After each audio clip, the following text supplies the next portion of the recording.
அல்லாஹ்வுடைய நல்லடியார்களே, அல்லாஹ்வுடைய தூதர் ஸல்லல்லாஹு அலைஹி வஸல்லம் சொன்னார்கள், மறுமை நாளிலே ஒரு மனிதர்கள் வருவார்கள். எப்படி வருவார்கள் தெரியுமா? எங்கள் எல்லோருக்கும் பயம் வருகிற விதத்திலே இருக்கிறது இந்த ஹதீஸ். அல்லாஹ்வுடைய நல்லடியார்களே, திகாமா என்று ஒரு மலை இருக்கிறது. மக்காவிலிருந்து மதீனாவுக்கு போகிற வழியிலே பெரிய ஒரு மலை தொடர், இந்த திகாமா மலை தொடர். ரசூலுல்லாஹ் சொன்னார்கள் அந்த மக்களுக்கு வழங்கி கொள்றது, திகாமா மலை தொடர் அளவுக்கு நன்மையோடு ஒருவர் வருவார். அல்லாஹ்வுடைய நல்லடியார்களே, நான் சொல்லுகிற நேரம் தயவு கூர்ந்து சொல்லுகிறேன், இது நானாக இருந்தால் என்று எண்ணிக்கொண்டு கேளுங்கள். அல்லாஹ்விடம் பாதுகாப்பு தேடுங்கள். அல்லாஹ்வுடைய நல்லடியார்களே, அல்லாஹ் என்னையும் உங்களையும் பாதுகாக்கணும். ஏன் சொல்கிறேன் தெரியுமா? தொழாதவர்களை பற்றி பேச வேண்டிய தேவையில்லை. அல்லாஹும் அவர்களுக்கும் நோன்பு பிடிக்காதவர்களை பற்றி பேசி வேலை இல்லை. அல்லாஹும் அவர்களும் பார்த்துக் கொள்வார்கள். இது யாரு தெரியுமா? அல்லாஹ்வுடைய நல்லடியார்களே, திகாமா மலை தொடர் அளவுக்கு நன்மையோடு வருவார்களாம் ஒரு கூட்டம். அல்லாஹ்வுடைய தூதர் சொன்னார்கள், அவ்வளவு நன்மை. திகாமா மலை என்றால் பெரிய மலை, எவ்வளவு நன்மை வைத்திருப்பார்கள். கொஞ்ச நஞ்சமா, 1000 2000 அந்த நேரத்தில் அல்லாஹ்வுடைய முன்னாடி வந்த உடனே அல்லாஹ் மறுபேச்சுக்கு இடம் வைக்காமல் அபா அம்மன்சூரா அந்த அவ்வளவு நன்மையும் துண்டு தூளாக்கி தூசாக்கி பறக்க விட்டு விடுவானாம் அல்லாஹ் ரப்புல் ஆலமீன். அவன் நீதமானவன் அல்லாஹ்வுடைய நல்லடியார்களே, அவன் நேர்மையானவன் அல்லாஹ்வுடைய நல்லடியார்களே. அவன் தனக்கே நீதத்தையும் நியாயத்தையும் நேர்மையும் கடமையாக்கி கொண்டவன். அந்த ரப்புல் ஆலமீன் ஒருபோதும் அநீதி செய்ய மாட்டான், ஒருபோதும் அநீதி செய்ய மாட்டான். அல்லாஹ்விடம் ஒரு அடியான் வாதிடுவான், என்ன மறுமையுடைய விசாரணையிலே, யா அல்லாஹ் எனக்கு என்ன யா அல்லாஹ் சாட்சியாளர்கள் எல்லாம் கொண்டு வந்து வைக்கிறாய், நீ இருக்கிறாய், சாட்சியாளர் கொண்டாமல் என்னை விசாரியா அல்லாஹ் என்று சொல்லுகிற நேரம், அப்படியா அல்லாஹ் எப்படியெல்லாம் அவகாசம் கொடுக்கிறான் என்று பாருங்கள். அப்படியா சாட்சியாளர்கள் எல்லாம் அனுப்பிவிட்டு, அல்யௌம நக்திமு அலா அஃப்வாஹிஹிம் வ துகல்லிமுனா ஐதீஹிம் வ தஷ்ஹது அர்ஜுலுஹும் பிமா கானூ யக்ஸிபூன். அவருடைய வாய்க்கு முசீலை கொடுத்து விட்டு கை பேச ஆரம்பிக்கும். உன் நாக்குத்தான் பிறண்டு பிறண்டு பேசும், கை பேசுங்கள் என்று அல்லாஹ் சொல்லுவான். சூரா யாசின் அல்லாஹ் சொல்கிறான், அல்யௌம நக்திமு அலா அஃப்வாஹிஹிம் வ துகல்லிமுனா ஐதீஹிம். கரங்கள் எல்லாம் பேசும், யா அல்லாஹ் நான் அந்த பெண்ணை பிடித்தேன்.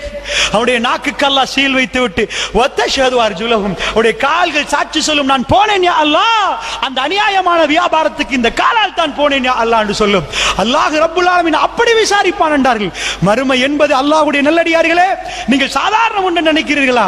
அல்லாஹ் ரப்புல் ஆலமீன் சூரியனை கொண்டு வந்து நிப்பாட்டப்படுகிற நேரம் ரசூலுல்லாஹ் சொன்னார்கள், ஒரு சிலருக்கு கணுக்கால் அளவுக்கு, ஒரு சிலருக்கு முட்டை அளவுக்கு, ஒரு சிலருக்கு வாய் அளவுக்கு என்று வாயை பிடித்து காட்டினார்கள். இந்த வாய் அளவுக்கு கால் அளவுக்கு என்றார்கள். அவ்வளவு வேர்வையில் மூழ்கி கொண்டிருக்கிற நேரம் அல்லாஹ்வுடைய சன்னிதானத்தில் விசாரணை நடக்கும் என்றார்கள். அல்லாஹ்வுடைய நல்லடியார்களை சஹாபாக்கள் பயந்து போனார்கள். எங்களுக்கெல்லாம் அந்த பயம் உருவாகிறதா? அல்லாஹ்வுடைய நல்லடியார்களே, அதனால் நன்றாக புரிந்து கொள்ளுங்கள், அந்த விசாரணை நடக்கிற நேரம் அப்படி ஒரு கூட்டம் வருவார்கள். திகாமா மலை தொடர் அளவுக்கு நன்மை. அந்த நேரத்தில் சஹாபாக்கள் அசந்து விட்டார்கள். யா ரசூலல்லாஹ், அவர்கள் யார், அவருடைய பண்புகள் என்ன, எங்களுக்கு கொஞ்சம் சொல்லுங்கள் என்று யா ரசூலல்லாஹ் ஏன் கேட்டார்கள்? நாமெல்லாம் இப்படி அதி சொன்னால் பண்புகள் என்ன என்ன அவருடைய அடையாளங்கள் கேட்போமா? நாங்க இல்லப்பா, அதெல்லாம் நாங்க இல்ல, நாங்க பெரிய பிரச்சாரகர்கள், நாங்க பெரிய தியாகிகள், எங்கள் அது வருமா என்ன கேட்டார்கள்? உயிர் கொடுத்த தியாகி, உயிரை திறப்பதற்கு தயாரான தியாகிகள், தன்னுடைய பிள்ளைகளை இழந்தவர்கள், தன்னுடைய தகப்பனை இழந்தவர்கள், ஒட்டுமொத்த சொத்தையும் மக்காவில விட்டு விட்டு ஒரே ஒரு ஆடையோடு மதீனாவுக்கு வந்தவர்கள், எந்த பொருளாதாரத்தையும் விரும்பாதவர்கள், இந்த உலகத்தில் ரப்புல் ஆலமீனுக்காக வேண்டி எல்லாத்தையும் திறந்து கொடுத்தவர்கள். அவர்கள் கேட்டார்கள் அல்லாஹ்வுடைய தூதரிடம், யா ரசூலல்லாஹ், அவருடைய பண்புகள் என்ன யா ரசூலல்லாஹ், அவருடைய அடையாளங்கள் என்ன யா ரசூலல்லாஹ், அவையெல்லாம் எங்களுக்கு சொல்லித் தாருங்களேன், அதில் இருந்து நாம் பாதுகாப்பு பெறுவதற்கு யா ரசூலல்லாஹ். அல்லாஹ்வுடைய தூதர் என்ன சொன்னார்கள்? இன்னஹும் பிஹ்வானிக்கும், மக்களே அவர் உங்களுடைய சகோதரர்கள் என்றார்கள். அவர்கள் வேற யாரும் இல்லை, உங்களுடைய சகோதரர்கள். இன்னஹும் பிஜில்தித்துக்கும், அவருடைய தோல் என்ன தோல் தெரியுமா? எவ்வளவு தெளிவான விளக்கம் பாருங்கள். அவர்கள் யார் தெரியுமா? உங்கள் சகோதரர்கள் என்றார்கள். அப்படினால் யார்? சகோதரர்களே நீங்கள் பாருங்கள், அவர்கள் உங்களுடைய சகோதரர்கள். இன்னஹும் பிஜில்தித்துக்கும், உங்களுக்கு அரபி தோல் இருக்கிறதா? அதே அரபி தோளில் உள்ளவர்கள் அல்லது உங்களுடைய தோல் உள்ளவர்கள். ரசூலுல்லாஹ் என்ன சொன்னார்கள்? உங்களுக்கு என்ன தோல் இருக்கிறதோ, தோளில் வெறுப்பு, வெள்ளை, கருப்பு, சோப்பு என்று பிரித்துக் கொள்வார்கள். உங்களுக்கு என்ன தோலோ அதே தோல். யஹுஸூன பில்லைலி கமா தஹுதூன, இரவையெல்லாம் நீங்கள் எப்படி தொழுவீர்களோ அப்படி அவர்கள் இரவெல்லாம் தொழுதவர்கள் அல்லாஹ்வுடைய நல்லடியார்களே. இந்த ஹதீஸ் என்னையும் உங்களையும் அதிகம் அதிகம் பயமுறுத்துகிறது, என்னையும் உங்களையும் அதிகம் அதிகம் பயமுறுத்துகிறது. அல்லாஹ்வுடைய நல்லடியார்களே, இரவை நீங்கள் எப்படி எடுப்பீர்களோ அதே போன்று இரவை எடுத்தவர்கள் சஹாபாக்கள் இரவை எடுத்தது போன்று எனக்கு எடுக்கலாமா, உங்களுக்கு எடுக்கலாமா? இறைவனோட கொஞ்சம் குழாவி கொண்டே இருப்பார்களே, ரஹ்மான் என்னை பார்க்கிறான் என்ற உணர்வோடு முஹ்சின்களாக நின்று கொண்டு அல்லாஹ்விடம் தேம்பி தேம்பி அழுது அழுது ஓதுவார்களே. அல்லாஹ்வுடைய நல்லடியார்களே, அந்த பாலைவனத்தில் உள்ள உணர்வு என்ன, உணர்வு என்ன?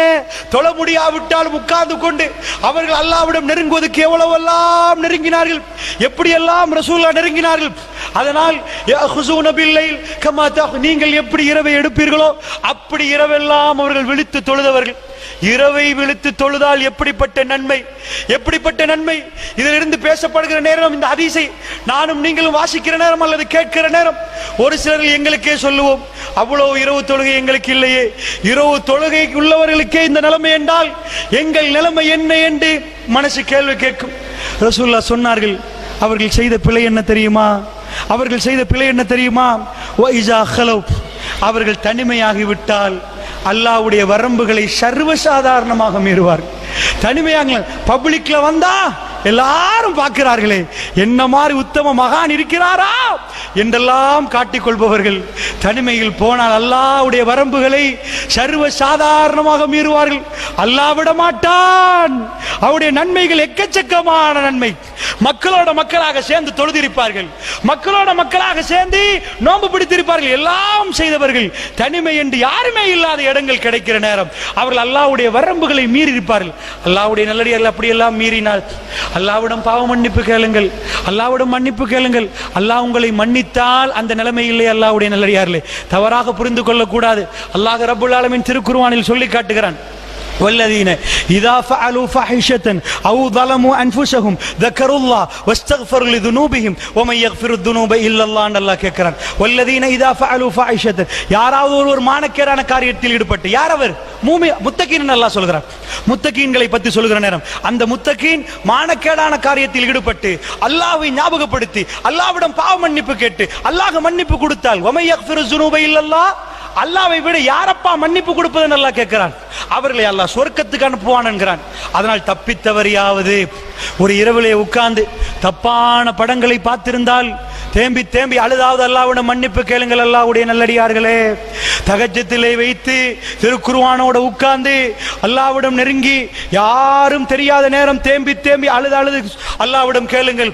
அல்லாஹ் ரப்புல் ஆலமீன் அல்லாஹ் என்ன சொல்கிறான் தெரியுமா? வஹஷியர் ரஹ்மான் பில் கைபி, யாரு மறைந்து அல்லாஹ்வை பயப்படுகிறார்கள் அவர்களுக்கு சொர்க்கம் உண்டு. அதாவது கண்கள் மடிந்து கொண்டு ஹாலியன், ஒரு அடியான் தனிமையாக இருந்து கொண்டு அல்லாஹ்வை நினைக்கிறான், அவனுக்கு அல்லாஹ் மறுமையில என்ன கொடுப்பானாம்? என்ன கொடுப்பான்? அல்லாஹ்வுடைய நல்லடியார்களே நிழல் கொடுப்பான். அப்படி என்றால் இந்த இரவுகள் எல்லாம் யாருக்குமே தெரியாம தனிமையில் ஒதுங்கி விடுங்க. செஞ்ச பாவங்களை எல்லாம் முன்னாடி வைங்க, யாருக்கும் தெரிய வேண்டாம், உங்கள் மனைவிக்கும் தெரிய வேண்டாம்.